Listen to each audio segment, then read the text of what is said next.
Baka po posible magsigip ang daloy ng trapiko sa Caloocan sa mga susunod na araw dahil sa road reblocking na sisimulan mamayang gabi.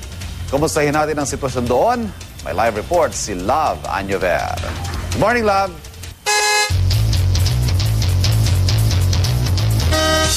Good morning, Ivan. Tama ka. May ilang kalsada nga dito sa Caloocan ang sasailalim sa road reblocking. Actually, sa mga oras ito, habang nag-report tayo, meron nang sinisimulan dito sa may area mismo ng EDSA sa may Caloocan. At syempre, yung iba pang mga kalsada dito po sa Caloocan ay ang Urbano Plata, kahabaan ng Urbano Plata Street hanggang Biglang Awa Street. Yan po ay sisimulan mamayang alas 10 ng gabi hanggang sa weekend.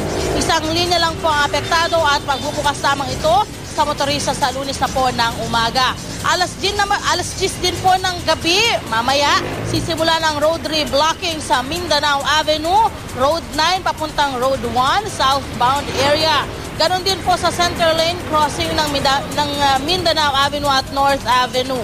Sisimula na rin po ang pagsasaayos ng EDSA Mandaluyong mula Pioneer Street hanggang Libertad Street, northbound lane naman po yan. Daloy ng trapiko naman po tayo mga kapuso. Makikita naman po ng pagdagsana ng mga sasakyan itong magkabilang lane ng EDSA Caloocan. Kayo man ho ay patungo ng Caloocan area o patungo naman po ng Cubao area. Mula naman po dyan mga kapuso, may coding ho tayo ngayong araw.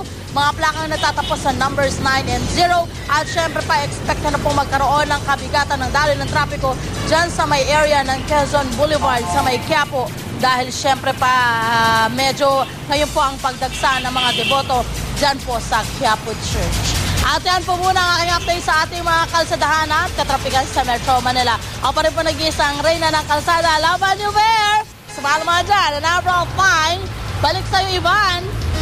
Maraming salamat. Happy Friday. Love Anyover.